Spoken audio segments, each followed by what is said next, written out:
Hello friends, I Mukesh Goyal. I hope कि आप बहुत अच्छे हैं। और फ्रेंड्स, आज हम बात करेंगे लॉजिकल रीजनिंग के बारे में। और लॉजिकल रीजनिंग का ये बहुत important, very very important lecture रहेगा, क्योंकि इसमें हम बेसिक जो टर्म है आर्ग्यूमेंट, उसके बारे में बात करेंगे। और आर्ग्यूमेंट में भी हम वैलिड आर्ग्यूमेंट क्या होता है, इनवैलिड आर्ग्यूमेंट क्या होता है, साउंड आर्ग्यूमेंट किस लिए यूज करते हैं शब्द, अनसाउंड आर्ग्यूमेंट किस लिए यूज करते हैं, यहां एग्जांपल्स के साथ समझेंगे। और इससे रिलेटेड जो भी क्वेश्चंस आए हुए हैं उसके बारे में भी हम बात करेंगे। तो बहुत आराम से रिलैक्स होकर आपको इस टॉपिक को सुनना है। बहुत शानदार है, क्योंकि जब तक ये बेस क्लियर नहीं होगा फिर आपको लॉजिकल रीजनिंग, क्योंकि नाम देखो इसका क्या है, लॉजिकल रीजनिंग, लॉजिक लगाना है। तो बहुत चित्त को रिलैक्स करके शांति से हर एक कंसेप्ट को समझना है। बहुत प्यारे और बहुत शानदार कंसेप्ट है। तो all the very best.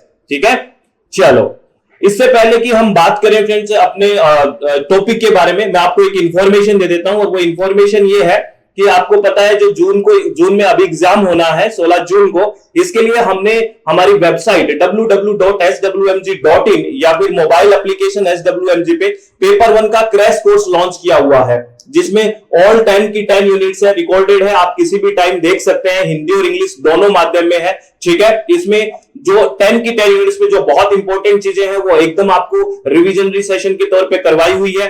Plus एक अभ्यास बैच है जिसमें 500 प्लस PYQs है, 500 से ज्यादा प्रीवियस ईयर क्वेश्चन है जो अच्छे से डिस्क्राइब किया हुआ है। जो स्टूडेंट ये चाहता है कि मुझे थ्योरी भी अच्छे से हो जाए लास्ट टाइम में और मेरे PYQ प्रैक्टिस हो जाए, तो वो कॉम्बो पैकेज भी ज्वाइन कर सकता है 999 के अंदर। और ये सिंगल है 599 में। अगर आप विलिंग है तो आप ज्वाइन कर सकते हैं। All the very best. और हाँ, पेपर 2 किसी का अगर इन्वायरमेंटल साइंस है या फिर पेपर 2 किसी का एजुकेशन है, तो इस सेशन के लिए जिसकी वैलिडिटी आपको पता है जून 17 तक हमने रखी है इस कोर्स की, तो अगर आप विलिंग है तो 1999 इन्वायरमेंट साइंस कंप्लीट 10 की 10 यूनिट्स, 1999 पेपर 2 एजुकेशन, अगर आप विलिंग है तो ज्वाइन कर सकते हैं। चलो फिर हम बात करते हैं अपने आर्ग्यूमेंट के बाद। तो सबसे पहले हम बात करते हैं कि आर्ग्यूमेंट होता क्या है ना। आर्ग्यूमेंट के बारे में एक चीज याद रखना, इसकी डेफिनेशन को बहुत प्यार से समझना। लेकिन आर्ग्यूमेंट में हमेशा वैलिड या इनवैलिड शब्द यूज होगा, कभी भी ट्रू या फॉल्स शब्द यूज नहीं होगा, ये आप ध्यान रखना। आर्ग्यूमेंट या तो इनवैलिड होगा या फिर वैलिड होगा, यानी कि या तो वैध होगा, ठीक है, या अवैध होगा, अमान्य। ये याद रखना, क्योंकि ये आप बहुत गलतियां कर देते हैं। आर्ग्यूमेंट जहां पे भी शब्द होगा तो आर्ग्यूमेंट या तो वैलिड रहेगा या इनवैलिड रहेगा। आर्ग्यूमेंट कभी भी ट्रू या फॉल्स नहीं होता है।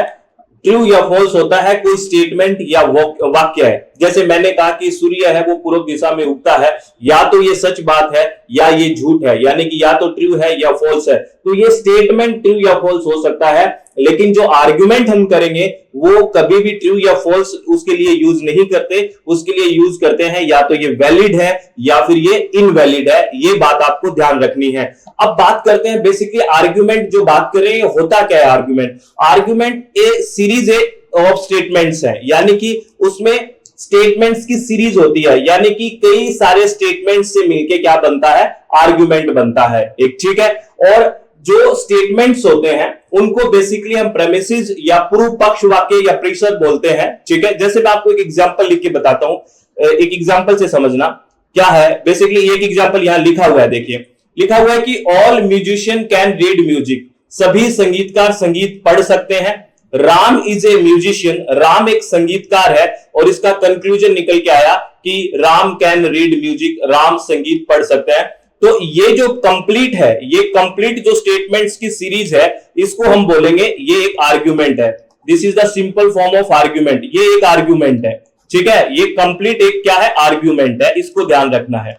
ठीक है, ये आर्ग्यूमेंट है। और ये आर्ग्यूमेंट देखो इसमें कई सारे स्टेटमेंट्स हो गए, तो इसको हमने आर्ग्यूमेंट में क्या बोला कि this is the series of statements. तो स्टेटमेंट्स है, इसमें जो ये पहले दो वाक्य है, जैसे ये all musician can read music, ये प्रेमिस 1 है, और राम इज ए म्यूजिशियन ये P2 है, यानी कि पूर्व पक्ष वाक्य सेकंड है। और ये जो फाइनली निकल के आया है ये आपको पता है कंक्लूजन या निष्कर्ष है। तो जो पर्टिकुलर है वो तो एक स्टेटमेंट हो गया, लेकिन ये कंबाइन हो गया तो ये क्या हो गया, आर्ग्यूमेंट हो गया। जैसे मैंने लिखा कि ऑल मैन आर मोर्टल, सारे के सारे व्यक्ति नश्वर है। ऑल मैन आर मोर्टल, सारे व्यक्ति नश्वर है। Mukesh Goyal is a man, Mukesh Goyal is a man, Mukesh Goyal एक व्यक्ति है।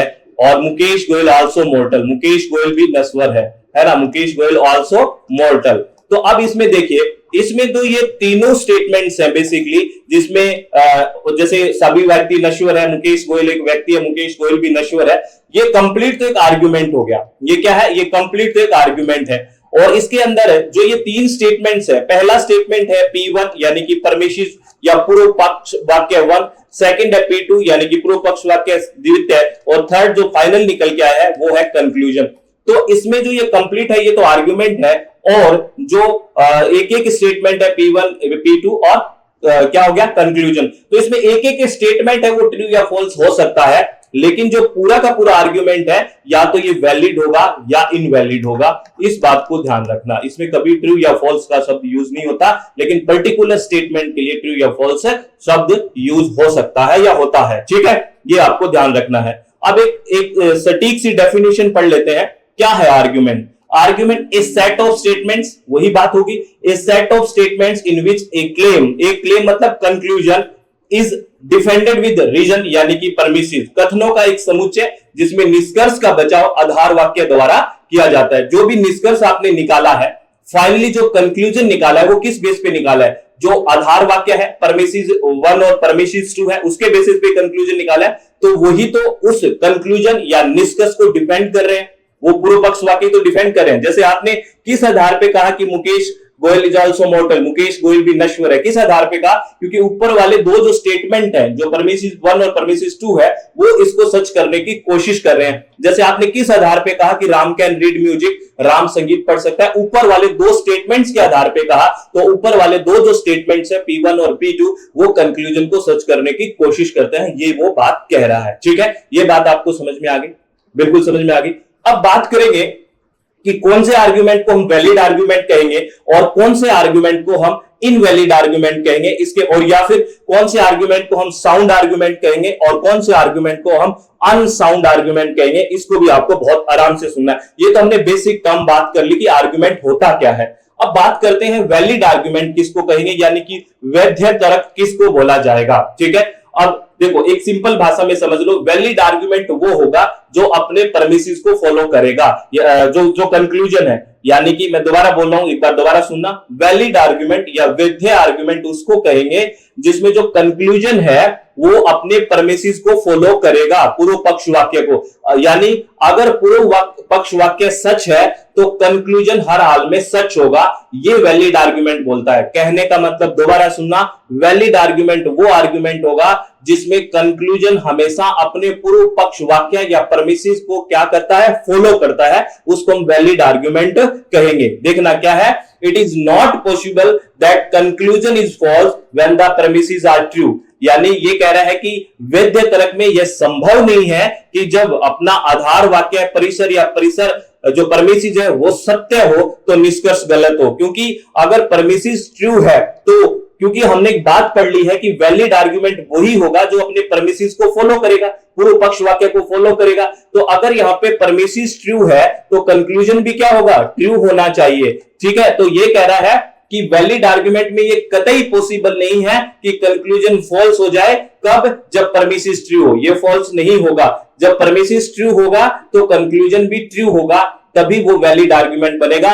यानी कहने का मतलब जो वैलिड आर्गुमेंट है वो कंक्लूजन को क्या करता है, फुल्ली फॉलो करता है। इस बात को ध्यान रखना, परमिसिस को फॉलो करता है जो कंक्लूजन होता है। तो या फिर अदर क्या कह सकते हैं, और इधर in other word in a valid argument whenever the premises are true, देखो ये सिंपल शब्दों में लिख दिया है, whenever the premises are true the conclusion also has to be true।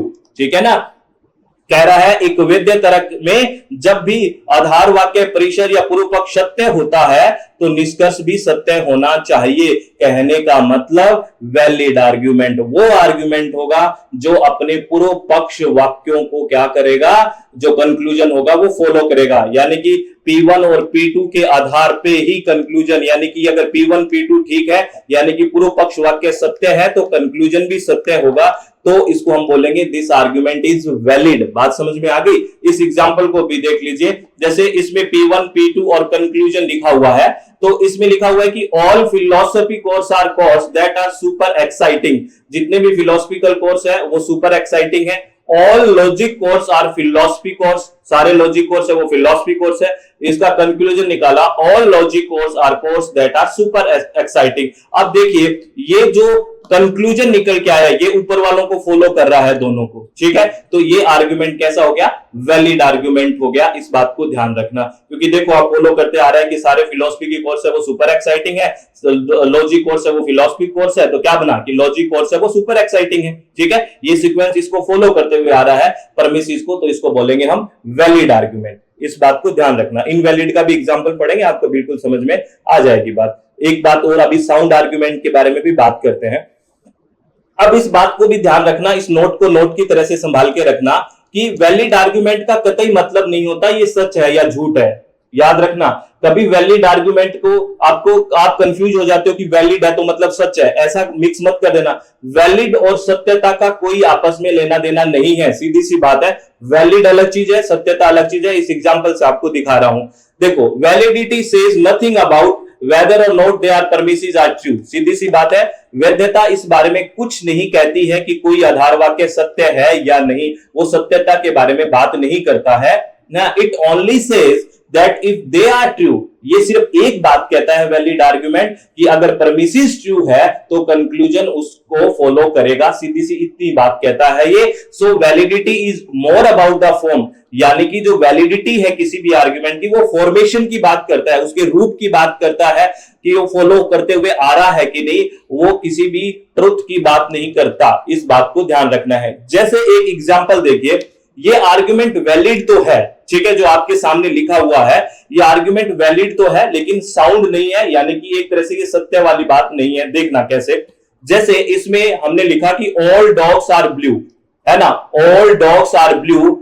है ना, फाइडो इज ए डॉग या Fido is a dog, therefore Fido is blue. ये देखिए, अगर इसको आप देखो तो इसकी जो फॉर्मेशन है वो बिल्कुल ठीक है। परमिसिस P1 और P2 को फॉलो कौन कर रहा है, कंक्लूजन फॉलो कर रहा है, क्योंकि P1 कह रहा है ऑल डॉग्स आर ब्लू, सारे जो डॉग्स हैं वो ब्लू है। फिदो इज ए डॉग, फिदो एक डॉग है, ठीक है, देयरफॉर फिदो इज ब्लू। अगर इसकी फॉर्मेशन देखें तो बिल्कुल ठीक है, अगर फॉर्मेशन ठीक है तो ये वैलिड आर्गुमेंट है, इसमें कोई दोहराई की बात नहीं है। लेकिन आप देखिए ऑल डॉग्स आर ब्लू, ऐसा होता है क्या, ऐसा होता है कि सारे कुत्ते नीले हैं, ठीक है। So all dogs are blue, ये जो परमिसिस है ये क्या है, ये बेसिकली हमारे पास ट्रू नहीं है, यानी कि ये एक तरह से परमिसिस फॉल्स है। अगर इस स्टेटमेंट को पढ़ के देखो तो अगर ये फोर्स होते हुए भी देखो चीज वैलिड हो रही है कि नहीं हो रही, तो इसको बोलेंगे हम ये वैलिड तो है, ये वैलिड तो है बट क्या नहीं है, साउंड नहीं है, है ना।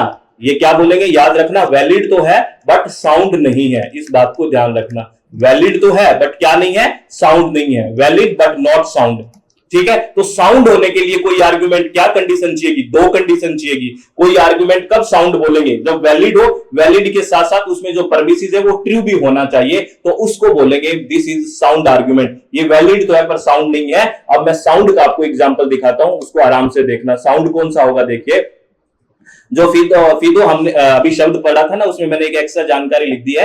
ये येलो मिक्स ब्रीड डॉग था, ठीक है ना। ये बेसिकली अब्राहम लिंकन जी ने पाला था, इसलिए वो थोड़ा कुत्ता काफी फेमस था फिदो, ठीक है ना। इस बात के बारे में है, तो ये तो एक्स्ट्रा आपको नॉलेज के लिए है। अब हम साउंड आर्गुमेंट किसको बोलेंगे, देखो a sound argument doesn't need to have true premises, does need, याद रखना, a sound argument does need to have true premises and true conclusion। Basically sound का मतलब दोनों चीज फॉलो करनी चाहिए आर्गुमेंट में, एक तो वो वैलिड भी होना चाहिए और परमिसिस है वो ट्रू भी होना चाहिए, सीधी सी बात है। अगर ये दोनों चीज फॉलो करते हैं तो वो आर्गुमेंट क्या है, साउंड है। जैसे मैंने एक एग्जांपल लिखा, ऑल ह्यूमंस आर मोर्टल, सारे के सारे ह्यूमन बींग्स है वो नश्वर है ना। सुकरात इज ए ह्यूमन, सुकरात एक व्यक्ति है और देयरफॉर सुकरात इज मॉर्टल। अब इसमें देखिए ये एक वैलिड भी है, फॉर्मेशन भी इसकी ठीक है, और दूसरा इसमें आपको जो परमिसिस है उसमें कोई कहीं भी गलत नहीं लग रहा, कोई गलत बात नहीं कर रहा, तो परमिसिस भी ट्रू है। अगर ये दोनों कंडीशन फॉलो हो रही है तो ये आर्गुमेंट कैसा है, साउंड आर्गुमेंट है। इस बात को ध्यान रखना, ठीक है ना। तो साउंड आर्गुमेंट में दोनों चीज होगी, एक तो राइट फॉर्म होगी यानी कि उसका फॉर्मेशन भी बिल्कुल ठीक होगा और ट्रू भी होगा, तो इसको बोलेंगे हम दिस इज साउंड आर्गुमेंट। अब तो बात समझ में आ ही गई होगी, हाँ जी आ गई, ठीक है, बहुत बढ़िया। अब बात करें अनसाउंड, अनसाउंड फिर वो वाली बात हो जाएगी। अनसाउंड के बारे में क्या होगा, अनसाउंड में फॉर्मेशन ठीक हो सकता है, अनसाउंड वैलिड भी हो सकता है, इनवैलिड भी हो सकता है, लेकिन वो क्या नहीं होगा, उसमें जो परमिसिस होगा वो ट्रू नहीं होगा, और जैसे ही परमिसिस ट्रू नहीं होगा तो वो अनसाउंड आर्गुमेंट हो जाएगा। देखो, an unsound argument can be either valid or invalid, however if the argument is valid it has at least one false premises, उसके अंदर परमिसिस क्या होगा, फॉल्स होगा, क्योंकि परमिसिस अगर सच है तो वो साउंड हो जाएगा, परमिसिस अगर झूठा है तो वो अनसाउंड हो जाएगा। जैसे देखिए हमने लिखा कि all cats are pink, toffee is a cat, therefore toffee is pink. अगर इसको हम देखें तो ये पूरा का पूरा जो फॉर्मेशन है वो बिल्कुल ठीक है, all cats are pink, toffee is a cat, therefore toffee is pink, formation बिल्कुल ठीक है, लेकिन इसका परमिसिस पहला देखिए आप, ऑल कैट्स आर पिंक, क्या ऐसा होता है कि सारी कैट पिंक है? नहीं होता, तो ये क्या है, ये फॉल्स है, और जैसे ही परमिसिस फॉल्स हुआ तो ये अनसाउंड आर्गुमेंट हो गया। तो आपको समझ में आ गया कि कोई भी साउंड आर्गुमेंट होने के लिए क्या जरूरी है, वैलिड के साथ साथ वो परमिसिस भी ट्रू होना चाहिए, और अनसाउंड वैलिड या इनवैलिड कोई भी हो सकता है और उसमें परमिसिस एक फॉल्स होगा तो वो क्या हो जाएगा, अनसाउंड आर्गुमेंट हो जाएगा। तो आपको समझ में आई वैलिड, इनवैलिड, साउंड और अनसाउंड आर्गुमेंट के बारे में बात समझ में आ गई होगी। चलो बहुत बढ़िया, ये याद रखना है। जैसे इसके बारे में भी देख लीजिए, जैसे इसमें लिखा एक एग्जांपल और है कि all cows are mammals, all dogs are mammals, therefore dogs are cows. यहाँ पे फॉर्मेशन में भी गड़बड़ है, देखो ऑल आ रहा है, ठीक है, तो ये फॉर्मेशन में भी गड़बड़ है, और जहां फॉर्मेशन में भी गड़बड़ आ गई है ना, तो इसमें परमिसिस जो ट्रू है, देखो the above argument contain true premises, इसमें जो परमिसिस है वो बिल्कुल ट्रू है। देखिए कि जो काउ है वो भी मैमल्स होते हैं, डॉग्स होते हैं वो भी मैमल्स होते हैं, यानी कि स्तनधारी होते हैं, है ना, लेकिन इसका जो फॉर्मेशन है वो गड़बड़ है, तो इनवैलिड तो है, लेकिन फॉर्मेशन इसका वो क्या है, जो परमिसिस है वो ट्रू है। तो देखिए but it is invalid since the conclusion doesn't logically follow from the premises, therefore it is also an unsound argument, है ना। इसमें परमिसिस है, ठीक है ना, ट्रू है, इसमें परमिसिस कहीं आपको गलत नहीं लग रहा, लेकिन इसका फॉर्मेशन ठीक नहीं है, तो भी क्या हो गया, ये अनसाउंड आर्गुमेंट हो गया। समझ गए, क्योंकि आपको पता है साउंड होने के लिए क्या चीजें दोनों जो जरूरी है, फॉर्मेशन भी ठीक होना जरूरी है, उसका फॉर्म भी ठीक हो और ट्रू भी हो, ये दोनों कंडीशन होगी तो साउंड कहेंगे। अगर इन दोनों कंडीशन में एक भी कंडीशन नहीं है तो वो कौन सा हो जाएगा, अनसाउंड हो जाएगा। तो इसके अंदर कौन सी कंडीशन ठीक नहीं है, ये तो ट्रू है, ट्रू वाली तो चलो ठीक हो गया, लेकिन इसका फॉर्मेशन है वो ठीक नहीं है, और फॉर्मेशन जहां ठीक नहीं है तो इसको क्या बोलेंगे हम, अनसाउंड आर्गुमेंट बोलेंगे। तो आई थिंक ये सारी बातें आपको साउंड और अनसाउंड के बारे में समझ में आ ही गई होगी, है ना, वैलिड, इनवैलिड, साउंड और अनसाउंड, परमिसिस, आर्गुमेंट, ये सब क्या होता है। अब मैं आपको इससे रिलेटेड एक क्वेश्चन पूछता हूं, बहुत शानदार क्वेश्चन है। आपसे ये क्वेश्चन पूछा गया है कि in the light of nature of reasoning and argument pick out the incorrect statement. आपको नीचे 4 स्टेटमेंट लिखे हुए हैं, इनमें से इनकरेक्ट स्टेटमेंट पढ़ना है, असत्य कथन पढ़ना है। ध्यान रखना एग्जाम में बहुत गलती हो जाती है, सत्य को चूज कराते हैं, असत्य। आपको ये 4 आर्ग्यूमेंट लिखे हुए हैं, आपको बताना है, या 4 स्टेटमेंट सॉरी लिखे हुए हैं, 4 स्टेटमेंट्स लिखे हुए हैं, इन चारों स्टेटमेंट्स में आपको बताना है कि ऐसा कौन सा है जो इनकरेक्ट स्टेटमेंट है, जो असत्य स्टेटमेंट है। तो पहला स्टेटमेंट क्या कह रहा है, an invalid can have any combination of truth or falsity in the premises or conclusion। आधार वाक्य या निष्कर्ष में किसी अमान्य युक्ति में सत्य अथवा असत्यता का कोई भी संयोजन हो सकता है। बिल्कुल हो सकता है, क्योंकि इनवैलिड आर्गुमेंट में तो कैसा ही संयोजन हो सकता है। तो ये स्टेटमेंट तो करेक्ट है, हमें इनकरेक्ट देखना है। दूसरा कह रहा है no valid argument can have true premises and false conclusion. बिल्कुल सही बात है कि कोई भी वैलिड आर्गुमेंट ऐसा नहीं होगा जिसमें परमिसिस ट्रू हो और फॉल्स कंक्लूजन हो, क्योंकि आपको पता है वैलिड आर्गुमेंट में कंक्लूजन अपने परमिसिस को फॉलो करेगा। अगर परमिसिस ट्रू है तो कंक्लूजन भी ट्रू होना चाहिए। तो ये भी बात ठीक है। ये क्या कह रहा है, no valid argument can have true premises and a false conclusion, कि कोई भी मान्य युक्ति में सत्य आधार वाक्य होगा और असत्य निष्कर्ष होगा, ऐसा नहीं हो सकता है, बिल्कुल नहीं हो सकता। ये स्टेटमेंट तो करेक्ट है। तीसरा statement, deductive argument can be almost valid, निगमनात्मक युक्तियां लगभग मान्य हो सकती है। लगभग वाला शब्द कहां यूज किया हमने या तो वैलिड या इनवैलिड, तो यही गलत है, ये इनकरेक्ट है। तो सी ऑप्शन है वो इनकरेक्ट है। और लास्ट जो डी ऑप्शन है वो भी करेक्ट है कि वैलिड डजंट मीन ट्रू। बिल्कुल वैलिड का मतलब कभी ट्रू या फॉल्स, तो ये रिलेशन है ही नहीं, अलग बातें हैं। तो बिल्कुल ये राइट आंसर, यानी कि इन स्टेटमेंट्स में जो इनकरेक्ट है वो थर्ड है। ये ध्यान रखना है। अब ये 4 स्टेटमेंट्स हैं, इनको आपको अगर समझ में आ गया हो तो ये चारों स्टेटमेंट्स को आपको मैच करना है और आपको मैच करके आंसर देना है। आपको बताना है आर्ग्यूमेंट के साथ क्या मैच करोगे इनमें, यानी कि ये ऑप्शंस है, आर्ग्यूमेंट के साथ क्या मैच करोगे, स्ट्रॉन्ग आर्ग्यूमेंट यानी कि प्रबल युक्ति के साथ, अनसाउंड के साथ और वीक आर्ग्यूमेंट के साथ क्या मैच करोगे, ये आपके पास ऑप्शन है। ये आपको कमेंट बॉक्स में बताना है और मैं नेक्स्ट लेक्चर में इसका डिस्कस करूंगा कि इसका आंसर क्या है। अभी आपको होमवर्क है, देखते हैं आप ये कर पाते हो कि नहीं। दिस इज योर होमवर्क, देखते हैं आपने इतना पढ़ के इस चीज को सीखा या नहीं सीखा। चलो, ऑल द वेरी बेस्ट, आप लोग हमेशा खुश रहें। और मैं आपको फिर बता देता हूं फ्रेंड्स कि अपनी वेबसाइट है www.swmg.in या मोबाइल एप्लीकेशन SWMG, इसमें हमने जो अभी आपका जून को एग्जाम होना है जून में, उसके लिए पेपर 1 का क्रैश कोर्स लॉन्च किया हुआ है जो मात्र 599 के अंदर है, जिसमें 10 की 10 यूनिट्स अपडेटेड वीडियोस के साथ पूरी रिकॉर्डेड सेशन किसी भी टाइम देखिए। और 500 प्लस PYQs का एक अभ्यास बैच है जिसको अच्छे से डिस्क्राइब किया गया कि ये आंसर क्यों है। तो आपको थ्योरी प्लस अभ्यास दोनों ज्वाइन करना है तो 999 के अंदर है, जिसमें आप चाहते हो कि मेरा पेपर 1 बहुत अच्छे से रिवाइज हो जाए बढ़िया से, तो इसमें हो सकता है। जो स्टूडेंट एकदम फास्ट रिवीजन करना चाहता है उसके लिए ये बेहतर है कोर्स, ठीक है। और जो पेपर 2 किसी का अगर इन्वायरमेंटल साइंस है वो भी ज्वाइन कर सकता है। हमने इस सेशन के लिए ऑल 10 की 10 यूनिट्स आपको दी है, मात्र 1999 के अंदर है और एजुकेशन भी 1999 के अंदर है। अगर आप विलिंग है तो आप ज्वाइन कर सकते हैं अपनी वेबसाइट www.swmg.in और मोबाइल एप्लीकेशन SWMG पे, ठीक है। तो एक बात हमेशा ध्यान रखें, अपने चित्त को शांत रखें, खुश रहें और किसी भी तरह की टेंशन ना लें, ठीक है। बहुत अच्छे से पढ़ाई करनी है, आप रिलैक्स होकर चीजों को अच्छे से करने की कोशिश करें बिना किसी टेंशन के। और जो भी आप चीज पढ़ते हो, जो नई चीज समझ में आती है, उसको शॉर्ट नोट्स पे लिखा करो, क्योंकि बार बार रिवाइज करोगे तभी वो एकदम परमानेंट मेमोरी में जाएगा, नहीं तो टेम्परेरी से उड़ जाएगा, ठीक है। तो ऑल द वेरी बेस्ट, बहुत बहुत धन्यवाद, thank you, thanks a lot friends.